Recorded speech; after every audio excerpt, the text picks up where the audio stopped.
fazer a pergunta de qual intervenção eu quero investigar. Eu estou com um paciente com depressão e eu quero ver se TCC funciona para ele. Ok? Mas isso não basta. Eu preciso saber com o que eu estou comparando. Porque você simplesmente investigar se TCC funciona não faz sentido. Você tem que comparar algo. Você tem que comparar com um placebo ou com alguma outra terapia. Por exemplo, sei lá, eu quero colocar eu quero comparar TCC para um paciente com ansiedade em comparação à psicanálise.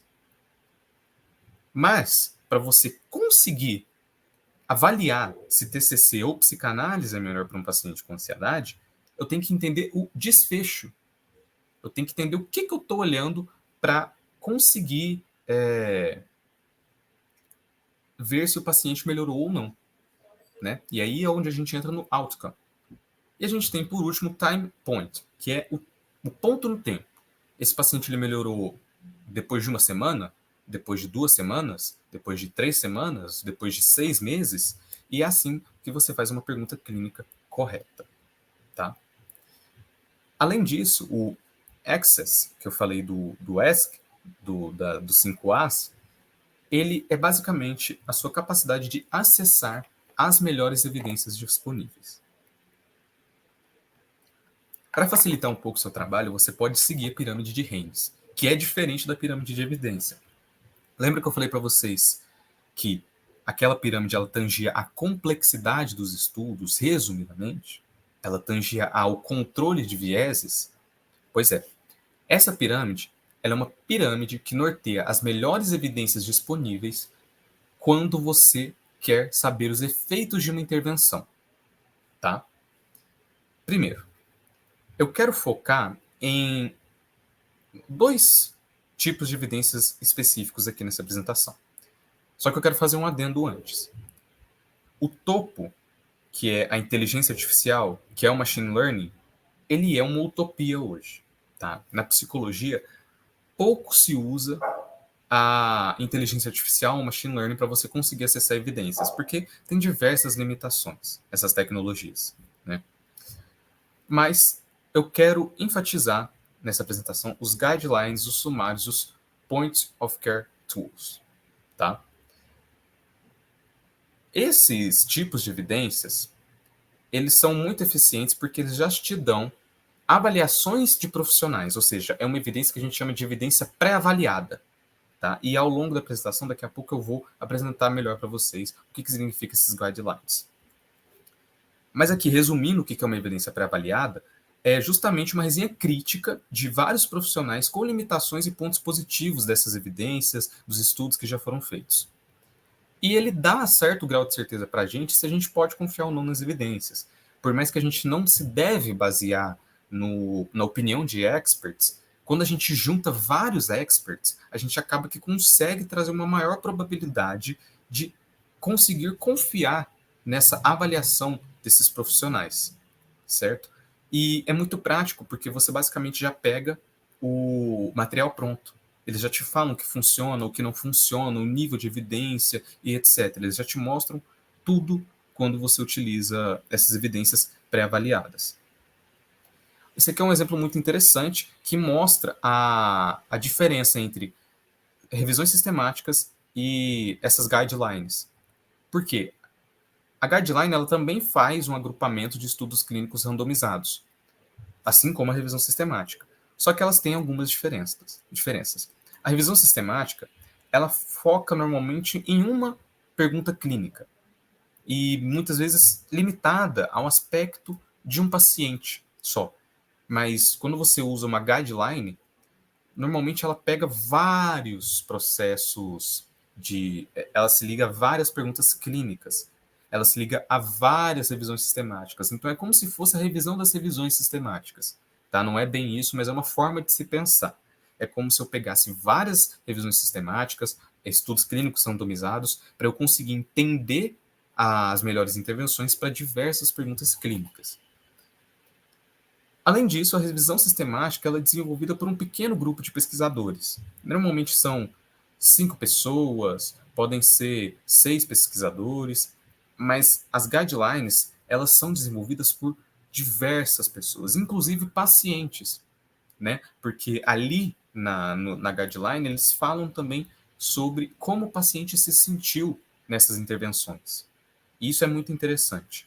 Além disso, eles também trazem experts, eles trazem pesquisadores e profissionais que estão no campo, na prática, aplicando essas intervenções. E as conclusões de uma revisão sistemática são baseadas na qualidade da pesquisa que eles fizeram. Mas a conclusão de uma guideline ela é baseada numa síntese um pouco mais complicada do que só a análise dos resultados estatísticos. Eles também se baseiam nas conclusões de experts, de pacientes, etc. Né? E como eu apontei anteriormente, a guideline ela coloca o paciente num papel mais essencial na hora de você considerar uma pesquisa clínica, na hora de você considerar uma evidência. Você realmente entende a validação do paciente quanto à intervenção. E a gente tem algumas limitações da guideline quando comparada a revisões sistemáticas, que é o fato de guidelines levarem muito tempo para serem produzidas, enquanto as revisões sistemáticas elas podem ser produzidas mais rapidamente, quando você compara guidelines. As guidelines podem demorar 10 anos para serem produzidas, o que atrasa um pouco o desenvolvimento científico e muitas vezes as guidelines podem até serem desatualizadas, porque nesse processo de 10 anos surgiram outras evidências mais atualizadas. Um lugar muito interessante para vocês acharem guidelines é nesse link aqui, que está disponível no slide. Mas você pode digitar também no Google APA Clinical Practice Guideline Development, que aqui você vai ver algumas guidelines que estão disponíveis e também algumas guidelines que estão sendo produzidas e que estão lá disponíveis no site da APA. Ele é público, você não tem que pagar nada, você só chega e acessa.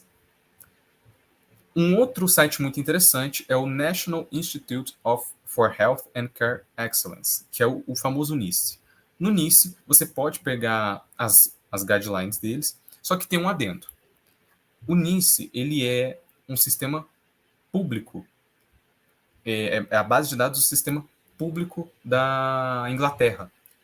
Então, por mais que ele mostre a melhor evidência disponível, muitas vezes ele vai ser norteado para conseguir entregar um custo-benefício melhor. O que isso quer dizer? Por exemplo, para uma pessoa que tem ansiedade, o melhor tratamento seja terapia cognitivo-comportamental. Mas, no contexto do NICE, que quer entregar um serviço de saúde pública acessível, que não seja tão caro, eles podem considerar, por exemplo, a melhor evidência, um grupo de apoio, um grupo de várias pessoas se tratando. Por mais que não seja a melhor evidência, no contexto do NICE, faz sentido essa ser a melhor evidência. Então, quando vocês forem pegar as guidelines do NICE, é muito importante que vocês prestem atenção a esse ponto. Tá? Outro lugar muito interessante para vocês conseguirem acessar guidelines é a Agency for Healthcare Research and Quality, que vocês conseguem acessar facilmente várias guidelines sobre qualquer assunto. Não foi incluído aqui no slide, mas eu também gosto muito do GIN, que é o Guideline International Network. Você digita GIN no Google, coloca Guideline depois, e lá eles já te direcionam para o site, onde eles têm disponíveis diversas guidelines, e normalmente eles integram muitas outras guidelines que já estão nesses sites que eu mostrei anteriormente para vocês. Nós temos também as sinopses de revisões sistemáticas, que é outro tipo de evidência pré-avaliada, que, mais uma vez, vários profissionais olham essa revisão sistemática, fazem uma sinopse sobre ela, ou seja, descrevem se ela foi bem feita, se ela não foi bem feita, quais são os resultados que ela encontra, e o delineamento também de alguns estudos que estão dentro dessa revisão sistemática. O melhor lugar para vocês acharem esse tipo de evidência, gente, é na Cochrane, quando você fala de sinopse de revisões sistemáticas. Porque a Cochrane é o auge do auge. Ah, obrigado. Colocaram aí no chat o link do GIM. A Cochrane é o melhor lugar para vocês buscarem revisões sistemáticas. Inclusive, sinopses de revisões sistemáticas. Por mais que a gente tenha que sempre prestar atenção nessas revisões sistemáticas, quando se fala de delineamento, a Cochrane é muito, muito, muito boa. É quase impecável o delineamento deles. Óbvio que tem erros e erros, a gente não pode simplesmente colocar a Cochrane num pedestal e dizer que ela é a rainha das revisões sistemáticas e não fazer uma análise crítica. é importante. Só que quando você vai olhar sinopses de revisões sistemáticas. Algumas outras bases de dados também podem ser consultadas. Aqui foi elencado em uma forma hierárquica, ou seja, o topo é o melhor das bases de dados. O PsycInfo é o melhor lugar para você procurar evidências sobre psicologia. Ele é uma base de dados muito norteada para psicologia e psiquiatria, certo? PubMed também é muito bom. Só que lá tem evidência da medicina inteira, de toda a área da saúde, fisioterapia, odontologia, lá tem de tudo. No PsycInfo, você tem um filtro melhor para temas que envolvem psicologia. Você também podem acessar a Medline, que segue um pouco o norte da PubMed, o SinaRio e o Google Acadêmico. Nos últimos casos, vocês utilizam o Google Acadêmico, gente, porque o Google Acadêmico ele faz um abarcamento enorme de evidência científica. E ele, muitas vezes, fornece evidências que não são muito confiáveis. São coisas muito primárias, são evidências que são fracas, são evidências que são ruins. Então, o Google Acadêmico tem que ser o último dos casos. Tem que ser simplesmente por fins de curiosidade. Se vocês estão curiosos sobre um tratamento, vocês pesquisam no Google Acadêmico, se não quiserem ter um trabalho muito grande, não acharem nenhuma outra base de dados. Mas o Google Acadêmico é a última das bases de dados que vocês devem procurar, tá, gente? E aqui a gente vai mostrar, mais uma vez, o passo a passo para você conseguir fazer para você conseguir acessar as melhores evidências. Então, primeiro, você estrutura sua pergunta clínica com pelo menos a população em intervenção, com interesse da pergunta Picot. Muitas vezes as pesquisas em psicologia falham com a gente, muitas vezes eles não colocam o resto da pergunta Picot. O ideal é que seja toda a pergunta Picot, mas se tiver menos que a população em intervenção, essa pesquisa tem que ser jogada de lado. Tem que ter, no mínimo, a população em intervenção de interesse da pergunta Picot. E você tem que, mais uma vez, prestar atenção na literatura que você vai buscar. E na hora de você for fazer uma pesquisa nessas bases de dados, você seleciona as palavras-chave mais importantes de cada componente e todos os seus sinônimos. Por exemplo, se eu quero buscar sobre depressão, você coloca depressão, você coloca transtorno depressivo maior, você coloca diversos outros termos que podem estar envolvidos na identificação do termo depressão na base de dados, porque várias pesquisas utilizam vários termos diferentes quando você quer tratar de uma mesma coisa. Isso pode acabar sendo um problema na hora de você buscar, se você não colocar sinônimos das palavras importantes do Picot. E por último, você tem que testar, refinar e adaptar a sua busca conforme você julgar necessário. Você não vai chegar e fazer a melhor pesquisa do mundo. Isso eu estou falando de pesquisa, gente.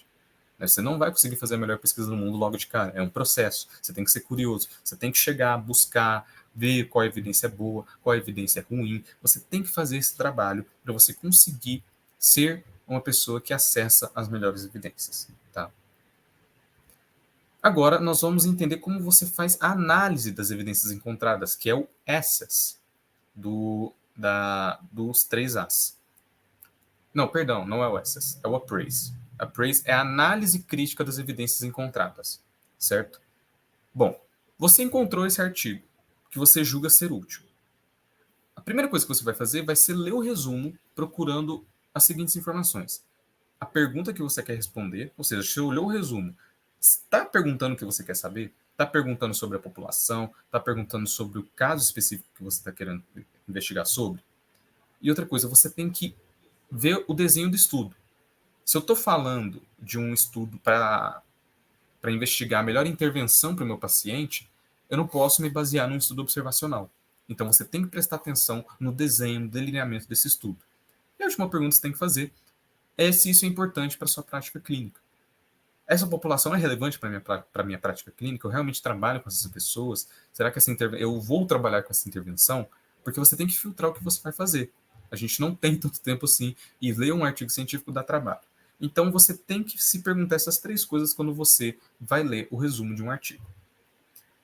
Passou o resumo, foi bom, agora você vai ver os resultados. Você vai direto para os resultados, ok?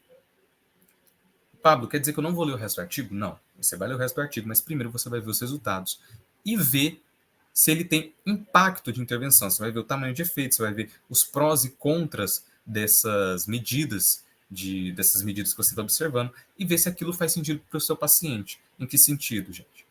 Se o resultado está me mostrando de uma terapia que, em comparação à outra, foi melhor em 6%, em 2%, às vezes não faz tanto sentido no momento do meu paciente. Ou talvez até o método da intervenção às vezes não é aplicável para o seu paciente. Agora, se você olhou os resultados e eles foram satisfatórios, você vai avaliar os riscos de vieses dessa pesquisa. Por quê? Não basta ter só um resultado bom, ele tem que ser muito bem controlado quando a gente fala de vieses. E como que a gente analisa viés? Primeiro, a gente observa a amostra. Essa amostra, ela representa a população que eu estou olhando? Ou seja, ele está conseguindo transpor a minha realidade clínica nesse estudo? Ele está conseguindo deixar essa amostra representativa, composto pela população específica que eu estou pesquisando? Essa amostra ela é capaz de ser generalizada? Ela é randomizada? Porque, como eu falei para vocês antes, ela tem que ser randomizada para você controlar os níveis de vieses. E, além disso, ela tem que ser alocada de forma oculta. O que é isso? A alocação oculta é a pessoa que captou essas pessoas, ou seja, que avaliou se essa pessoa pode entrar ou não no estudo, não pode ser a mesma pessoa que vai randomizar ela. Porque, por exemplo, se eu olhei para uma paciente, eu olhei para a Juliana, e a Juliana ela tem um caso que é leve. Ela tem uma depressão leve, e eu estou querendo investigar isso. Se eu sou um pesquisador mal intencionado, eu posso pegar ela e jogar no grupo de intervenção, porque ela vai ser mais fácil de tratar. Isso pode beneficiar a intervenção que eu estou pesquisando e atender aos meus interesses. Então, a alocação ela tem que ser oculta. A melhor forma que tem hoje é você simplesmente não deixar a pessoa que fez a captação das pessoas alocar. Tem todo um procedimento para você fazer essa alocação oculta, inclusive quando você preenche fichas de pacientes que vão participar de estudos, elas têm que ser colocadas em um envelope opaco, porque já teve casos do pesquisador pegar um envelope de plástico, colocar contra a luz para beneficiar ele na hora de alocar as pessoas no estudo. Então, é todo um processo muito meticuloso que tem que ser descrito no estudo para não ter risco de vieses. Também você tem que avaliar o cegamento das pessoas. Você tem que ver se o sujeito que sofreu a intervenção foi cegado. O que é cegar, gente? É a pessoa não saber o que está acontecendo. Vamos supor que eu quero avaliar os efeitos de um remédio para depressão e de comparado a um placebo. A pessoa que está recebendo não pode saber se é um placebo ou se é um medicamento, justamente por causa do efeito placebo. E a pessoa que está entregando esse remédio também não pode saber. E a pessoa que vai avaliar os efeitos também não pode saber sobre o que está avaliando. Ela só tem que olhar os números e apontar os seus efeitos. É muito difícil que isso seja feito em psicoterapia, principalmente quando a gente trata de sujeito e terapeuta. Porque o sujeito ele pode sacar qual terapia ele está sendo exposto. Por exemplo, uma pessoa que estuda psicologia, se ela vai e ela se senta na frente de um psicanalista, de um terapeuta cognitivo-comportamental, e se ele estuda essas teorias, ele acaba sacando ali na hora qual que é a terapia que ele está sendo sujeitado. Então é muito difícil você fazer esse cegamento. E é a mesma coisa com o terapeuta. O terapeuta é impossível porque ele tem que saber a técnica que ele está aplicando, ele tem que saber o que ele está fazendo para conseguir aplicar a intervenção de forma correta.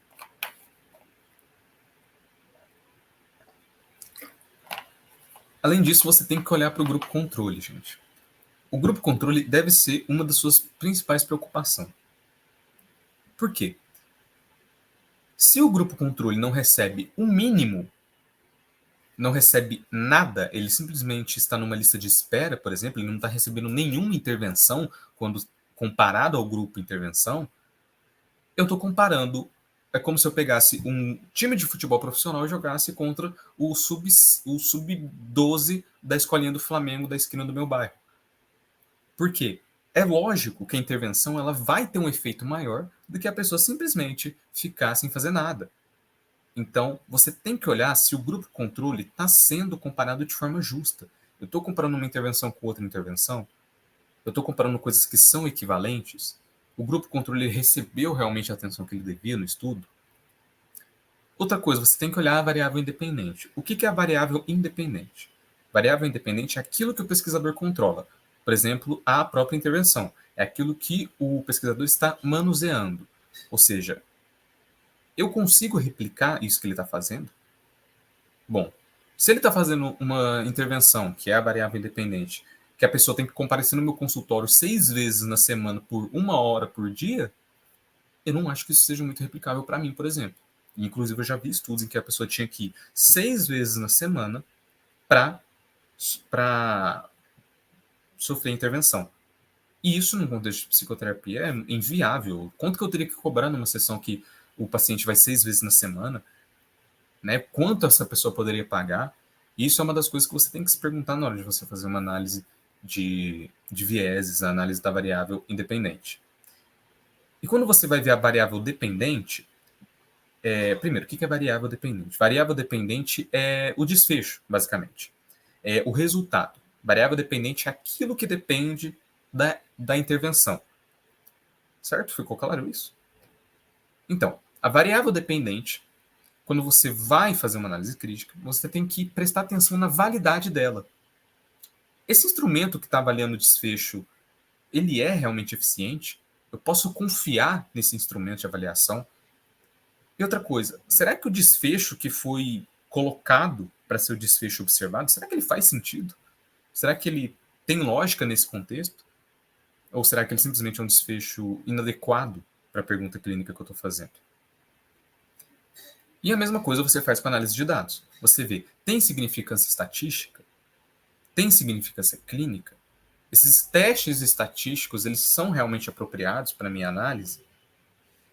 E aí, você tem que olhar a conclusão do autor.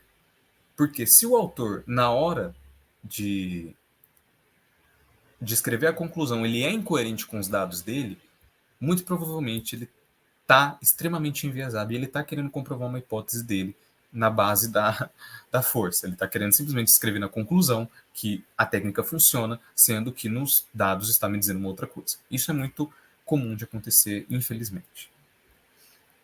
Agora, você tem que saber aplicar a intervenção, que é justamente o apply dos 5 As que eu falei anteriormente. Bom, você tem que fazer a intervenção que melhor apresenta os resultados segundo as evidências. Ok, isso a gente já sabe. Mas você sabe aplicar essa intervenção? Não sei aplicar a intervenção, tá? Você tem interesse em aprender isso?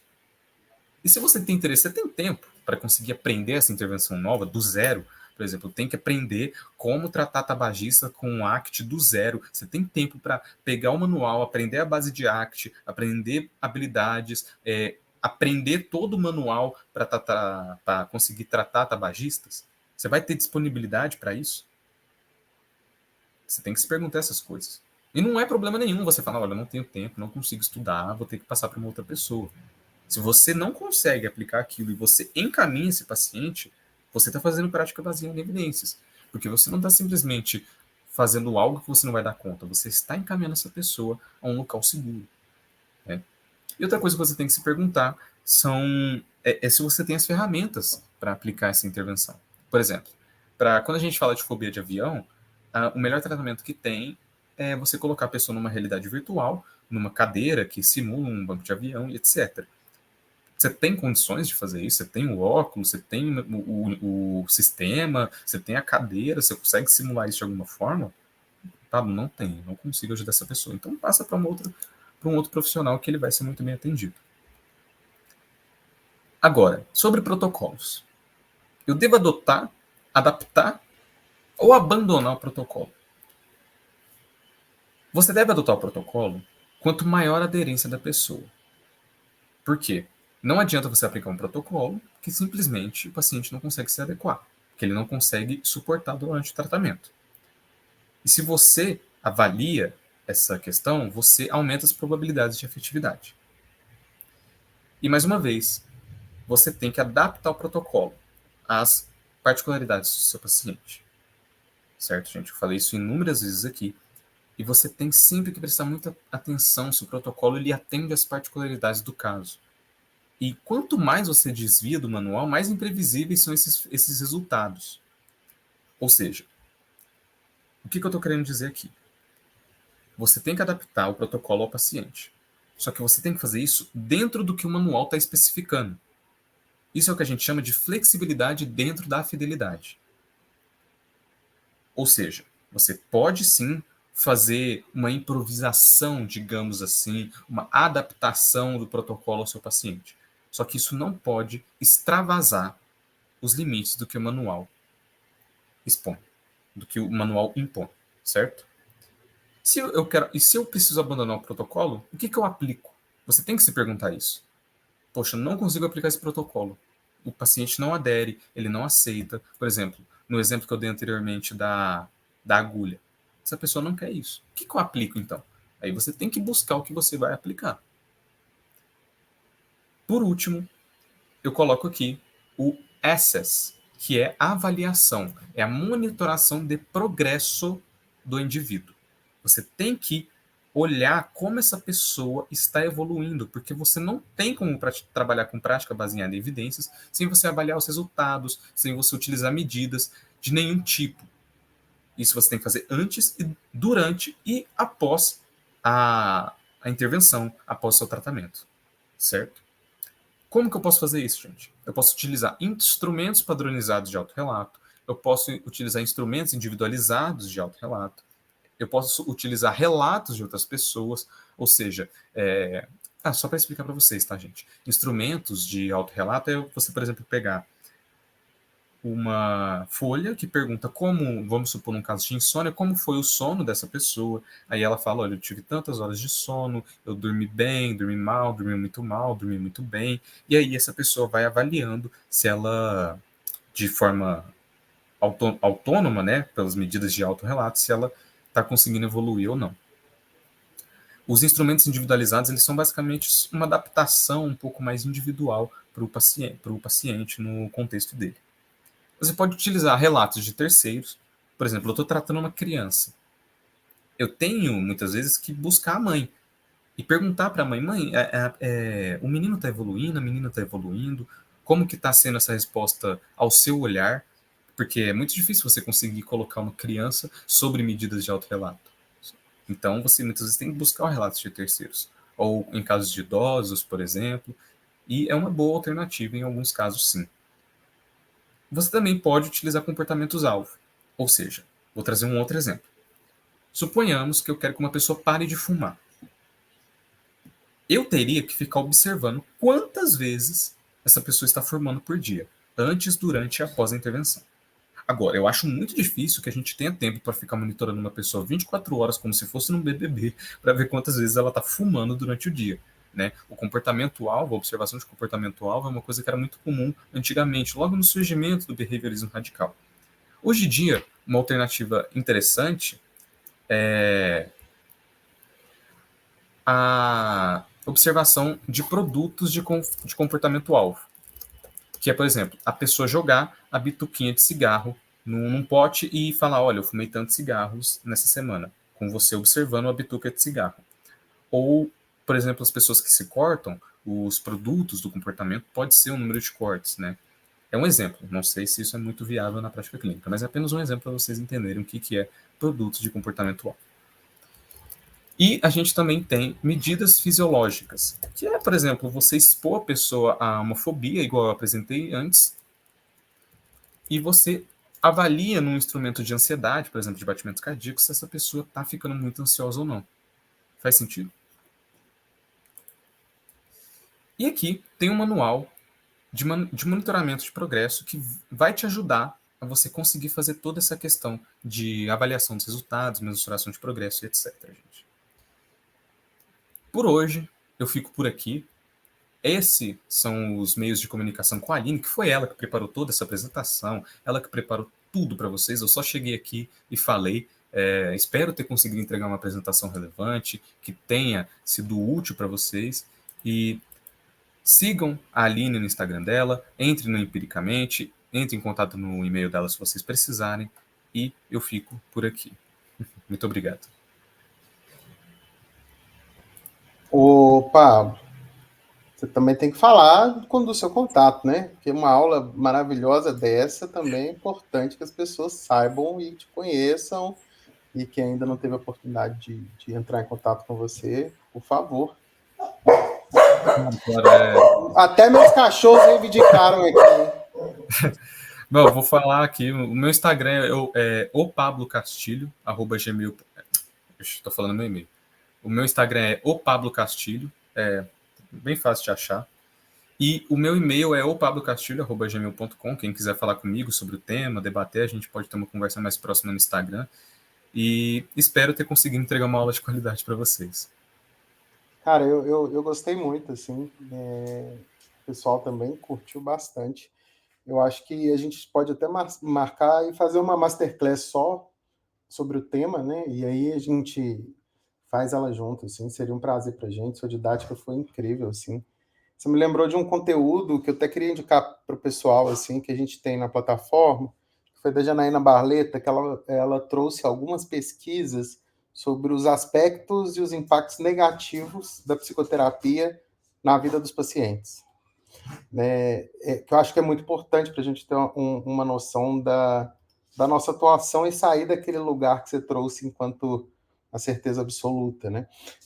Tem duas coisas que eu queria trazer enquanto pergunta, que eu acho que pode resumir bastante a dúvida de muitos ali. A primeira é a prática baseada em evidência. Como que eu também posso contribuir para evidenciar essa prática e não só consumi-la? Assim, você tem alguma sugestão para quem acha que é distante ainda o universo da produção científica? Você diz no sentido de colaborar com a prática baseada em evidência, mas sem produzir pesquisa necessariamente? Não, até produzindo também, porque assim, tem muita gente que está aqui no ICC que às vezes não está tão acostumado com o meio acadêmico, né? E tem escutado a PBE porque a PBE tem vindo com muita força em comunicação.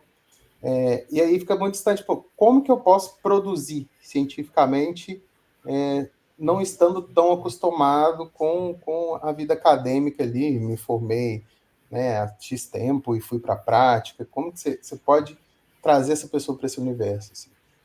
Olha, essa pergunta é muito interessante, porque a PBL está crescendo agora e o pessoal olhando assim, às vezes as pessoas até se perguntam, pô, como assim? A prática não é toda baseada em evidências?